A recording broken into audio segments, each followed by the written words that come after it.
اعوذ باللہ من الشیطان الرجیم بسم اللہ الرحمن الرحیم وبہ نستعین وهو خیر المعین وصلی اللہ علی سیدنا محمد وآلہ الطاہرین اللهم صل صلی على محمد وآل محمد وعجل اللہ. فرجهم. حلقہ اولیٰ میں آج ہماری گفتگو اثبات الصدور پہ ہے. ہم آج انشاءاللہ قلیل حصہ اس کا ملاحظہ کریں گے اور پیچھے جو عبارت رہ گئی ہے اس کو انشاءاللہ ختم کریں گے. اثبات الصدور گزشتہ درس میں بیان ہوا کہ اس سے مراد یہ ہے کہ ایک دلیل لفظی جس کا ہم نے دلالت اور حجیت کے عنوان سے جائزہ لینا ہے وہ پہلے ثابت تو کریں کہ وہ دلیل لفظی وہ ہمارے تک ایک معتبر طریقے سے پہنچی ہے جس طریق کے اوپر ہمیں اطمینان قلبی حاصل ہو جائے، لہذا اس کے صادر ہونے کو ثابت کرنا ضروری ہے. ثابت کرنے کے لیے ہمیں اگر ہم نے سمجھنا چاہتے ہیں قرآن اور احادیث کہ یہ اللہ سبحانہ وتعالیٰ سے قرآن صادر ہوا ہے اور احادیث ائمہ اہل بیت علیہم السلام سے صادر ہوئی ہیں، ہمیں اس کے لیے وہ عمومی نظام سمجھنا پڑے گا کہ جو ایک بات اور گفتگو یا ایک کسی بھی کلام کی حفاظت اور ثابت کرنے کے لیے کہ متکلم نے یہ کلام بولا ہے اس کے جو عمومی طریقے معاشروں میں پائے جاتے ہیں. مثال کے طور پہ کیونکہ آپ عمومی طریقوں سے چلیں گے تو تب کتابوں میں جو موجود ہمارے سامنے چیزیں ہیں وہ سمجھ میں آئیں گی، کیونکہ ابھی تو ہم ایک تقدس کی نگاہ سے احادیث کی کتب کو دیکھتے ہیں اور اس میں جو راوی بھی آ جائے وہ ہمارے نزدیک قابل احترام ہوتا ہے، جبکہ راویوں میں ایسے ایسے خطرناک چہرے ہیں کہ ان سے خدا کی پناہ مانگی جاتی ہے. جیسے علی بن ابی حمزہ بطائمی ہے کہ اس قدر امام موسیٰ کاظم علیہ السلام کا قریبی ساتھی اور قریبی بندہ تھا کہ اموال کے اوپر اسے وکیل بنایا، لیکن وہی جب اس کے پاس ایک بڑی تعداد اموال کی خمس کی موجود تھی، شہادت امام موسیٰ کاظم علیہ السلام کے بعد اس نے امام رضا علیہ السلام کو اموال منتقل نہیں کیے بلکہ مال کے لالچ نے اس کو ایک نیا فرقہ وجود دینے کے اوپر قائل کیا اور اس نے واقفیہ فرقے کی بنیاد ڈالی اور انکار کر دی امام رضا علیہ السلام کی امامت کا. اب راویوں میں وہ موجود ہے، لہذا ضروری نہیں ہے کہ سند میں جو بھی راوی آئے وہ ہمارے لیے قابل اعتماد ہے. اس طرح اور بہت سارے افراد ہیں بڑے دلیری کے ساتھ امام علیہ السلام پہ جھوٹ بولا کرتے تھے. امام علیہ السلام نے ان کی اوپر لعنت فرمائی اور ایسے افراد رجالیوں نے بتایا ضعیف ہیں، بعض افراد جھوٹے ہیں اور بعض کی مدح و ستائش بھی وارد ہوئی ہیں. جیسے ابھی ہم تو ایک تقدس کی نگاہ سے دیکھتے ہیں نا کتابوں کو. اب کس نے مثلا آج کے دور میں اگر روایت بیان کی جائے اس طور پہ کہ رہبر معظم فرمائیں کہ میں نے امام خمینی سے سنا، امام خمینی رحمۃ اللہ علیہ فرمائیں کہ میں نے اپنے استاد مثلا جواد ملکی تبریزی سے حدیث کو سنا، وہ اس طرح کرتے کرتے پاکیزہ افراد کے نام لیں اور امام معصوم تک سلسلہ پہنچ جائیں، ہم اس حدیث پہ اعتماد کریں گے یا نہیں کریں گے؟ لیکن اگر ایک حدیث ہم تک پہنچے کہ عمران خان کہے کہ میں نے نواز شریف سے سنا، نواز شریف کے میں نے زرداری سے سنا، زرداری کے کہ میں نے فلاں سے سنا، تو ہم اس حدیث پہ اعتماد کریں گے؟ بس یہ ساری کی ساری چیزیں وہی وہ کچھ بھی وہ امام معصوم سے کہ امام خمینی کے، کیونکہ اس کا اپنا وجود قابل اعتراض ہے نا. مثلا اگر عمران خان کہے کہ میں نے امام معصوم سے سنا، قابل قبول ہے؟ ہاں قابل قبول ہے آپ کے لیے؟ ہاں بالفرض اگر وہ اس دور میں ہو اور انہی کردار کا مالک ہو، یعنی ایک فاسق فاجر انسان جس کی زندگی میں کوئی دین کی جھلک نہیں، عزت غیرت کی کوئی جھلک نہیں، وہ اگر امام معصوم سے روایت نقل کرے بطور دین اسے لیں گے آپ؟ بس یہ اصل مسئلہ ہے. صحیح، بطور دین ہم اسے اختیار نہیں کریں گے. یہاں پہ ہمیں بات آتی ہے کہ صدور کو ثابت کرنا ضروری بن جاتا ہے.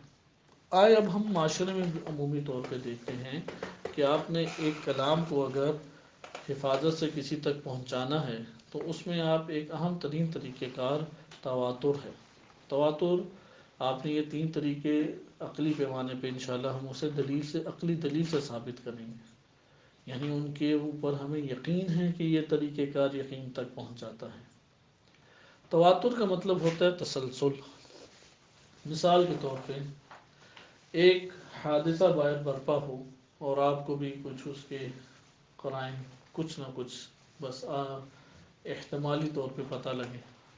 ایک بندہ وہاں سے گزرتا ہے، وہ کہتا ہے کہ وہاں پر بالفرض سے ایک ایکسیڈنٹ ہوا ہے، تو کیا آپ فوراً یقین کی حد تک قبول کر لیں گے کہ ایکسیڈنٹ ہوا ہے، یا اپنے نفس میں یہ احساس پائیں گے تھوڑی تصدیق کر لینی چاہیے؟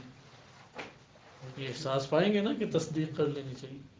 ایک اور بندہ وہاں سے آتا ہے، وہ بھی آپ کو یہی خبر دیتا ہے، تو اب آپ کو پہلے کی نسبت آپ کے وجود میں رجحان اس کی تصدیق کی طرف بڑھا یا نہیں بڑھا؟ نا آپ کے قلب میں خبر کی جو اس نے پہلے خبر پہنچائی تھی اس کی تصدیق کی طرف رجحان بڑھا ہے. لیکن پھر بھی اندر ایک احساس پا رہے ہیں کہ مزید تصدیق کر لینی چاہیے. تھوڑی پریشانی میں آپ آگے، اگرچہ رجحان یہی ہے کہ حادثہ برپا ہوا ہے، لیکن ابھی یقین کی منزل یعنی ایسی منزل پہ نہیں پہنچے کہ دوسری طرف کا اصلاً احتمال ہی نہ دے رہے ہوں. ابھی آپ اس حالت میں نہیں پہنچے. تیسرا بندہ آ کے آپ کو بات بتاتا ہے اور وہ کہتا ہے میں گزر رہا تھا اور میں نے اس طرح سے دیکھا. اب پہلے کی نسبت مزید رجحان اس کی تصدیق کی طرف گیا یا نہیں؟ یعنی جیسے جیسے افراد کا عدد آ کے آپ کو خبر دے رہا ہے، ویسے ویسے آپ کے وجود میں رجحان یہ بڑھ رہا ہے کہ میں تصدیق کرتا ہوں کہ وہ خبر واقع ہوئی ہے یا وہ حادثہ واقع ہوا ہے. یہاں تک کہ ایک وقت آتا ہے اتنی بڑی تعداد، وہ عدد معین نہیں ہے، اتنی تعداد آپ کو آ کے خبر دیتی ہے کہ آپ کے وجود میں دوسری طرف کا احتمال ہی ختم ہو جاتا ہے کہ یہ واقعہ شاید نہ ہوا ہو، بلکہ 100% یقین سے آپ بات کرتے ہیں کہ وہاں پہ حادثہ برپا ہوا ہے. کوئی کہے کہ ممکن ہے کہ یہ جھوٹ ہو، آپ کہیں گے اگر یہ جھوٹ ہوتا ایک یا دو بندے جھوٹ بول رہے ہوتے، یہ سب کے سب تو نہیں جھوٹ بولیں گے، کیونکہ آپ نے وہاں پہ مولانا ہونا تو اس کا نہیں دیکھا، طالب علم ہونا تو نہیں دیکھا. کوئی ایسا تھا جو ممکن ہے کہ آوارہ لڑکا ہو، کوئی شیو وغیرہ کرتا تھا، عدالت ثابت نہیں ہے، کوئی مسجد کا نمازی تھا، کوئی مولانا تھا، مکس ہیں افراد. اب جب انہوں نے آپ کو آ کے خبر دی تو آپ نے یقین کیا یا نہیں کیا؟ یقین ہو جائے گا نا. لیکن یقین کیسے ہوا ہے؟ جیسے جیسے افراد کا عدد بڑھ رہا ہے ویسے ویسے اس خبر کے ہونے یا نہ ہونے کی تصدیق کا رجحان بھی آپ کے قلب میں، آپ کے نفس میں بڑھ رہا ہے. اس کو کہتے ہیں تواتر، کہ اتنی بڑی تعداد ایک شے کی آ کے خبر دے کہ اس بڑی تعداد کی خبر دینے کی وجہ سے آپ کے وجود میں یہ یقین حاصل ہو جائے کہ یہ جو خبر دے رہے ہیں وہ خبر مطابق واقع ہے. اور عدد جیسے جیسے بڑھتا جا رہا ہے وجود میں اس کے مطابق ہونے کا رجحان بھی بڑھتا چلا جا رہا ہے. ایک اور میں آسان مثال دیتا ہوں جو ہمارے محدثین نے بھی پیش کی ہے. یہ جو دور دراز ممالک ہیں، مثلا امریکہ ہے یا نہیں ہے؟ لیکن میں کہتا ہوں آپ کو کیسے ممکن ہے نہ ہو؟ یہاں پہ اگر کوئی ممکن ہے امریکہ نہ ہو، کیا مکہ دیکھا آپ میں سے کسی نے؟ ہے مکہ؟ کیسے پتہ ہے؟ کتابوں میں سنا ہے، علماء سے سنا. بس ممکن ہے نہ ہو، ممکن ہے نہ ہو. نہیں ہو سکتا. آپ تک جو خبر پہنچی ہے وہ خبر ابھی آپ اس قدر یقین کی منزل پہ فائز ہیں اس مسئلے میں کہ اس کے برخلاف کا احتمال دے رہے ہیں، دے رہے ہیں اس کے برخلاف کا. اصلاً وجود میں ذہن میں سوچتے بھی نہیں ہیں، کیونکہ اب تو ذہن میں یہ سوچتا ہے امریکہ جانا کیسے ہے، وہ یہ تھوڑی سوچتا ہے کہ ہے یا نہیں. صحیح ہے؟ اب تو اس کے دن رات اس پہ کرتے ہیں میں نے پہنچنا ادھر کیسے، اتنا یقین ہے اسے. یہ یقین کیسے حاصل ہوا؟ یہ کوئی ہمیں 100 مولویوں نے آ کے تو نہیں بتایا، 100 آیت اللہ اور مجتہدین نے بھی نہیں آ کے بتایا، آپ کو تواتر سے پتہ لگا. صحیح ہے؟ ڈاکومنٹریز بنائی گئیں، اخبار میں دیکھا، کتابوں میں پڑھا، اساتذہ نے بتایا، دوست رشتہ دار احباب نے بتایا، بعض مسافر ہیں جو ادھر سے ہو کے آئے انہوں نے خبر دی. اتنی بڑی تعداد نے آپ کو خبر دی کہ آپ کے وجود میں ایک ایسا رجحان، اس حد تک رجحان بڑھ گیا کہ برخلاف کی آپ احتمال نہیں دے رہے. ایک اور سادہ مثال آپ کی خدمت میں پیش کی جاتی ہے.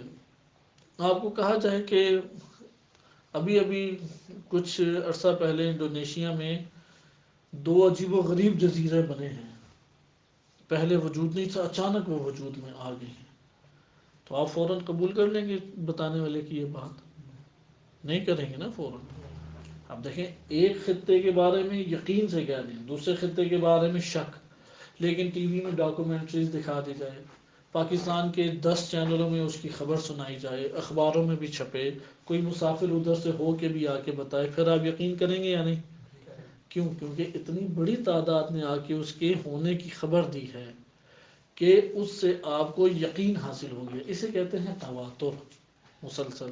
لہذا تواتر کا ایک بحث ہے علم حدیث میں، ایک بحث ہے علم منطق میں.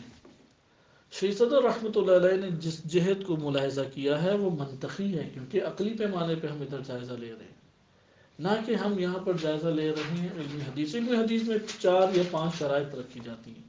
اگر کوئی آپ کو کلام پہنچے یا آپ تک کوئی خبر پہنچے، اس میں 4 شرائط پائی جائیں تو آپ اس کو کہیں گے یہ متواتر. مثلا پہلی پہنچے کہ خبر دینے والے کثیر افراد ہوں. کثیر کیا ہیں؟ کم سے کم 2 سے اوپر ہوں، جم کثیر ہے. صحیح؟ کم سے کم ممکن ہے 3. بعض ایسی صورتیں ہوتی ہیں کہ 3 افراد بھی آ کے خبر دیں تو تب بھی یقین ہو جاتا ہے. البتہ یہ یاد رکھیں کہ انسان کو ایک خبر، اس سے توجہ کریں، انسان کو ایک خبر جو حاصل ہوتی ہے وہ بعض اوقات قرائن کی مدد سے بھی حاصل ہو جاتی ہے. مثال کے طور پہ اگر ہمارے پاس جناب سلمان فارسی رضی اللہ عنہ آگے ایک خبر دیں کہ امام علی علیہ السلام یا نبی صلی اللہ علیہ وسلم نے فرمایا، آپ فوراً قبول کریں گے یا نہیں؟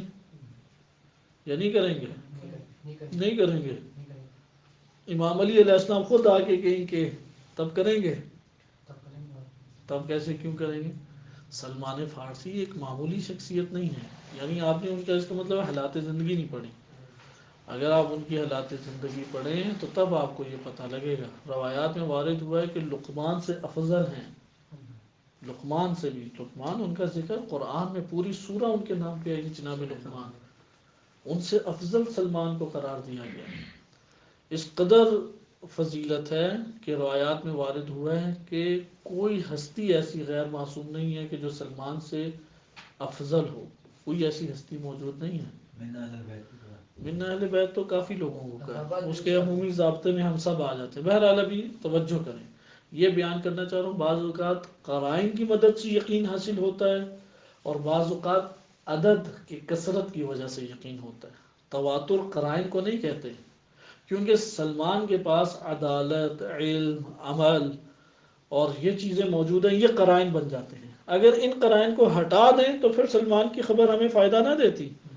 بس یہ قرائن ہمیں بن گئے نا، اس لیے آپ کو ایک بندے کی خبر سے یقین حاصل ہو رہا ہے. بعض اوقات ایسا ہوتا ہے کہ قرائن کی مدد، مثال کے طور پہ آپ کو ایک گلی سے شخص گزرتے ہوئے ملتا ہے، کہتا ہے کہ 7 والی گلی میں ایک بچہ جو ہے نا ایکسیڈنٹ میں مارا گیا. آپ گلی میں تھوڑا آگے جاتے ہیں، اس گلی کے نکڑ پہ پہنچتے ہیں تو دیکھتے ہیں کہ ایک جنازہ اٹھایا گیا ہے اور ایک بوڑھا سا باپ ہے، گریبان چاک کیے ہوئے ہیں، سر کے بال بکھرے ہوئے ہیں. آپ کو یقین ہو جائے گا اس شخص کی خبر پہ یا نہیں؟ کس چیز کو دیکھ کے؟ آپ نے تو جا کے تصدیق نہیں کی، قرائن دیکھ کے.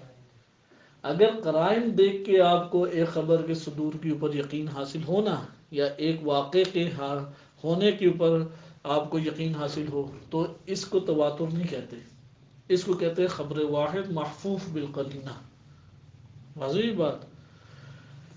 لیکن بعض اوقات ایسا ہوتا ہے عدد کبیر، اس قدر بڑی مقدار میں افراد آ کے خبر دیتے ہیں کہ ان کے افراد کی کثرت کی وجہ سے آپ کو یقین حاصل ہو جاتا ہے. اس لیے علم حدیث میں پہلی شرط لگائی جاتی ہے کہ عدد ہو کثیر. دوسری شرط لگائی جاتی ہے کہ ان سب کا جھوٹ کے اوپر جمع ہونا محال سمجھا جائے. یہ شرط کیوں لگائی؟ کیونکہ اگر ایک ایسی جگہ ہو جہاں پر افراد تو کثیر خبر دیں ایک واقعے کی یا ایک شے کی، لیکن یہ احتمال دیا جائے یہ سب کے سب جھوٹ کو بولنے کے اوپر متفق ہو گئے. جیسے امریکہ میں UN کی میٹنگ ہوتی ہے، پوری دنیا سے ملک سے بلائے ہوتے ہیں، انہوں نے مل کے فیصلہ کیا ہوتا ہے ادھر سے باہر جا کے جھوٹ ہی بولنا ہے. تو ان کی اب کثرت کے اوپر یقین کریں گے؟ ہم نہیں کریں گے.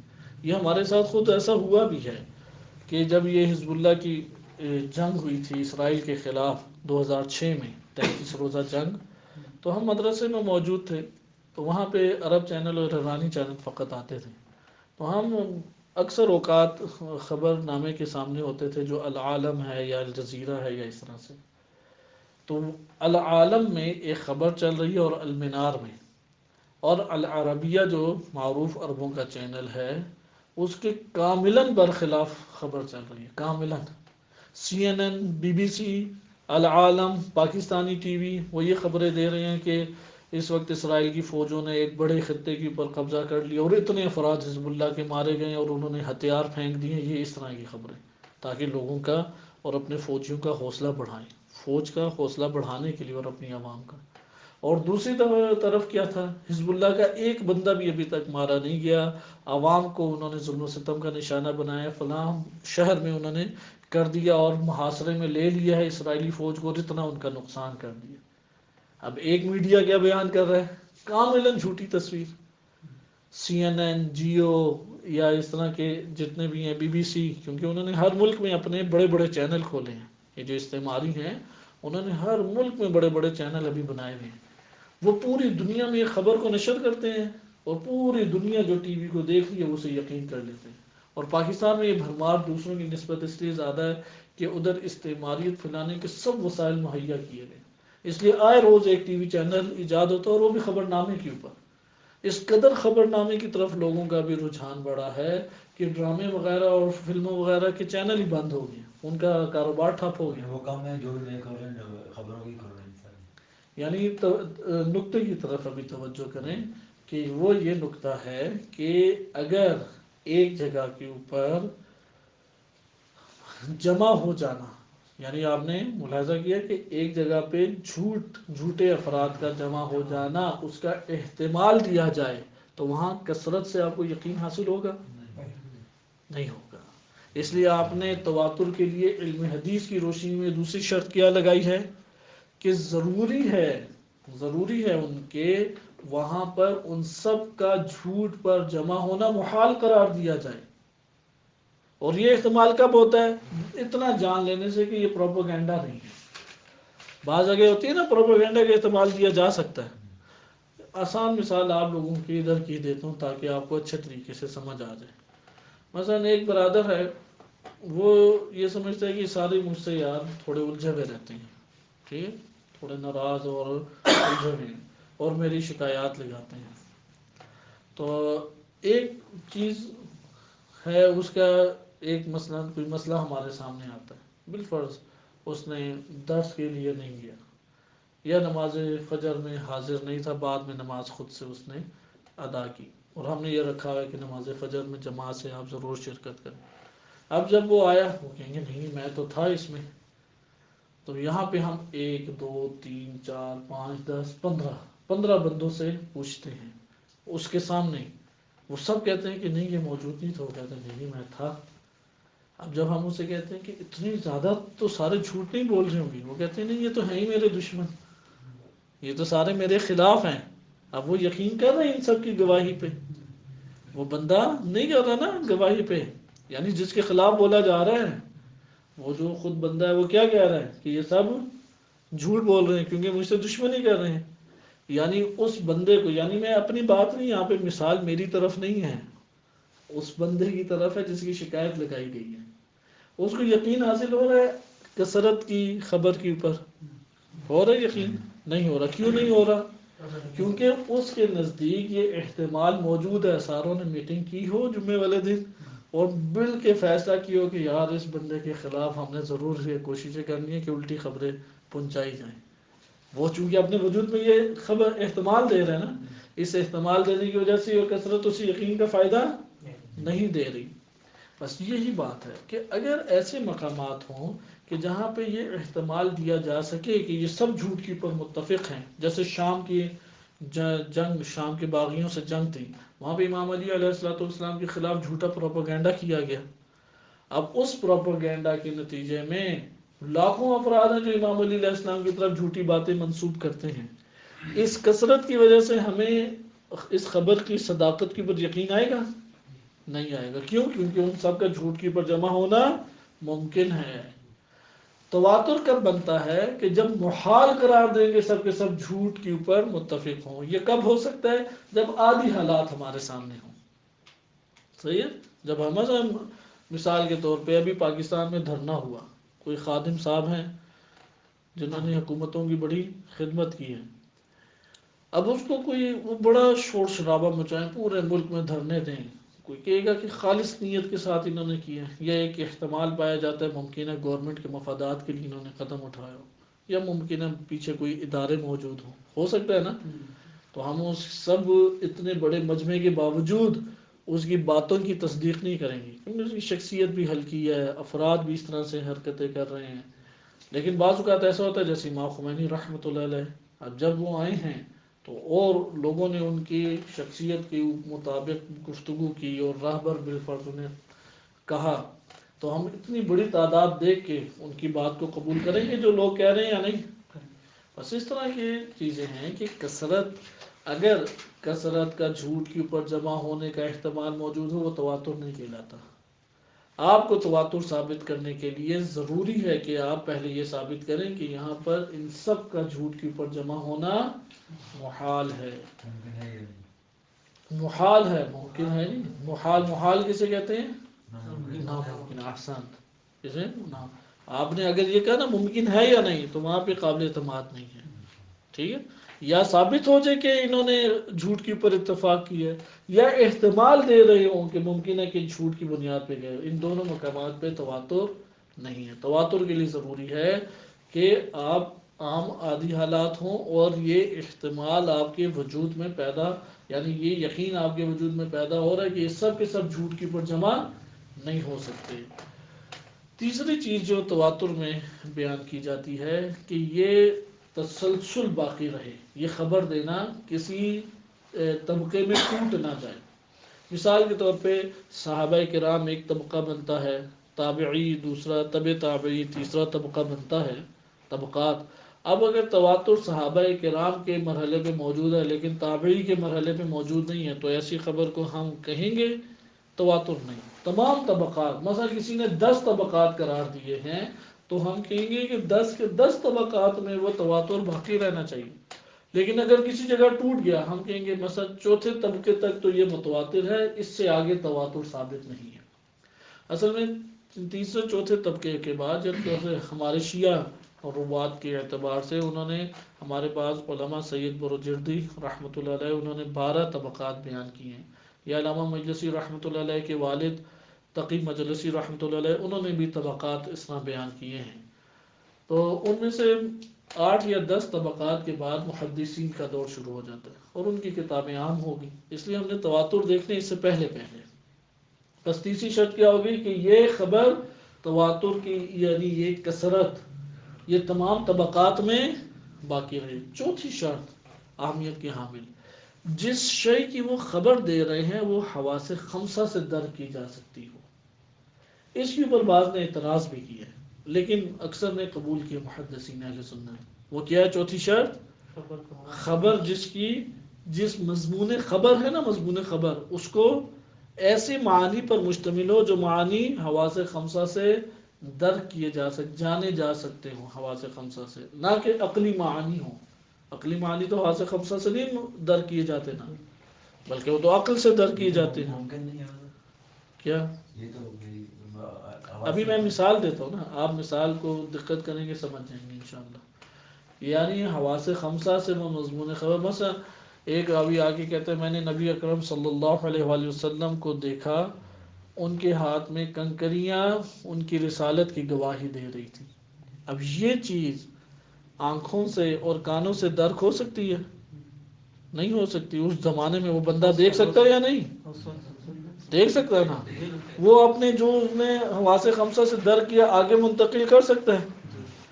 اس طرح آگے منتقل ہوتے ہوئے ہم تک پہنچ گئے. تو مضمون خبر بذات خود ایسے معنی پر مشتمل ہے یا نہیں کہ جس کو حواس خمسہ سے درک کیا جا سکے؟ بس انہوں نے بعض نے چوتھی شرط یہ لگائی ہے کہ حواس خمسہ کے ذریعے سے معانی درک ہوں. لیکن اگر بالفرض اگر ایک ایسی مثال آتی ہے العالم حادث، عالم جو ہے وہ حادث ہے، یعنی پہلے نہیں تھا اب آیا، یہ عقل سے درک ہو سکتا ہے حواس خمسہ سے؟ حواس خمسہ سے کیسے درک کریں گے؟ کائنات تھی نہیں، بعد میں آئی، تو اب جب تھی نہیں تو آپ کہاں تھے؟ جب کائنات تھی نہیں تو آپ کدھر تھے؟ یہ بات تو عقل سے خود سوچیں گے نا یار، اگر کائنات پہلے نہیں تھی، کیونکہ میں بھی نہیں تھا، اس کے بعد آئی.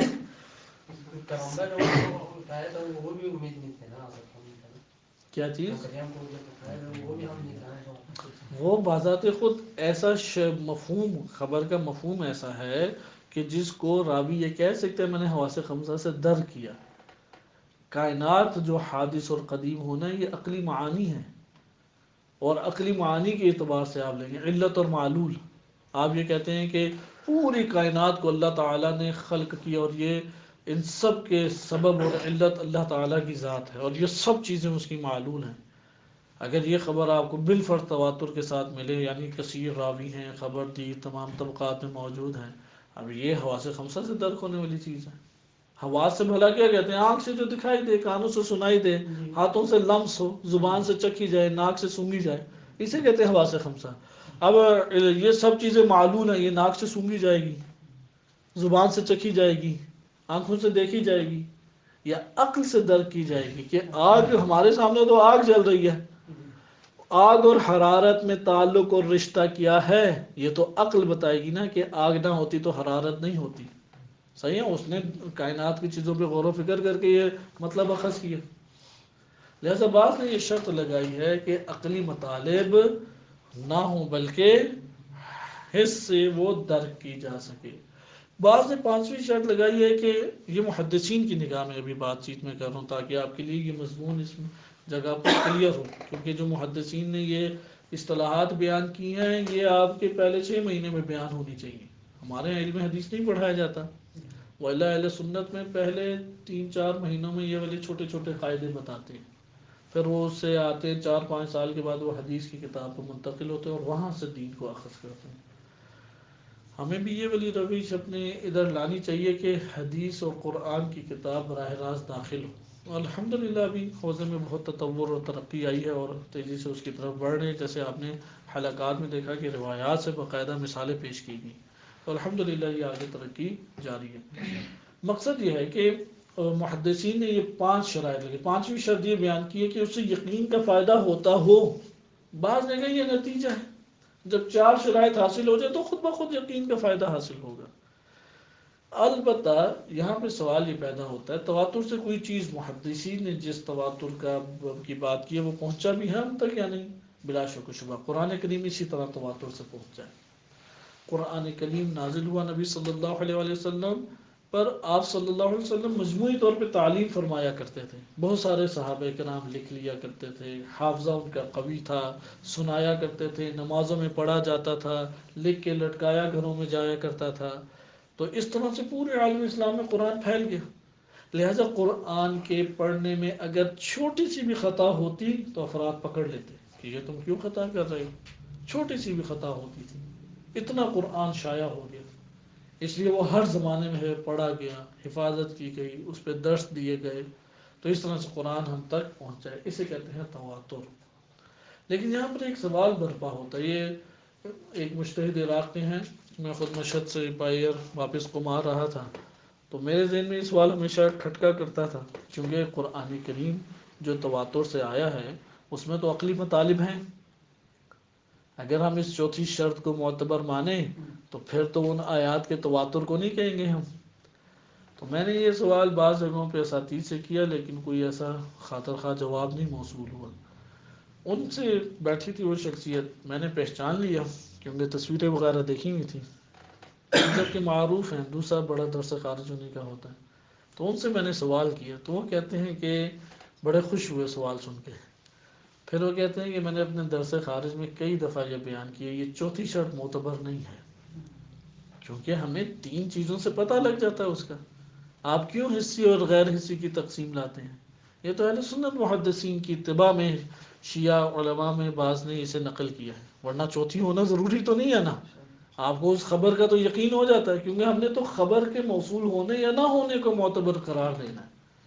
اس لیے انہوں نے ٹوٹل جو توجہ دی وہ پہلی 3 شرائط کے اوپر تھی، یعنی کثیر روات ہوں، کثیر افراد ہوں، اور ان سب کا ایک جگہ پہ جمع ہونا محال قرار دیا جائے، اور نمبر 3 وہ طبقات میں یہ کثرت باقی رہے۔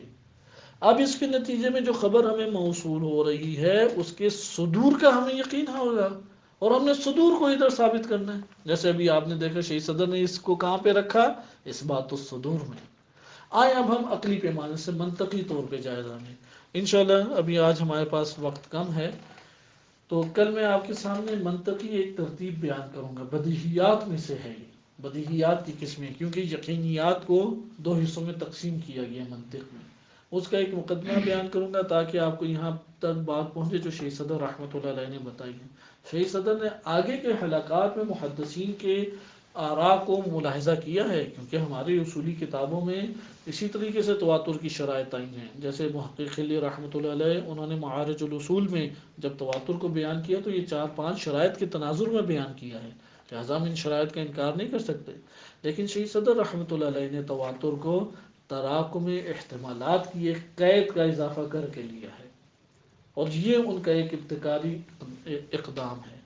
تو تراکم کسے کہتے ہیں؟ تراکم احتمالات یا تراکم قرائن، یہ کل میں آپ کے سامنے واضح کروں گا۔ آج ہمارے پاس کیونکہ وقت کم ہے کہ ایک اور درس آگے موجود ہے، تو انشاءاللہ تعالی کل ہم اس کو دیکھیں گے۔ یہ والا مرحلہ اس لیے میں نے آپ کے سامنے محدثین کی چیز روشن کی کہ اگرچہ ایک اضافی درس بن گیا اور ہمارے اس موجودہ درس سے باہر ہے، تاکہ آپ کے لیے علمی فائدہ جم ہو جائے۔ ایسا نہ ہو کہ ہم حلقہ اولا پڑھ رہے ہیں اور جو علمی دنیا شیعہ سنی میں موجود ہے بحث تواتر، اس کی آپ کو اصلا خبر ہی نہ ہو پائے۔ وصلی اللہ علی سیدنا محمد وآلہ الطاہرین۔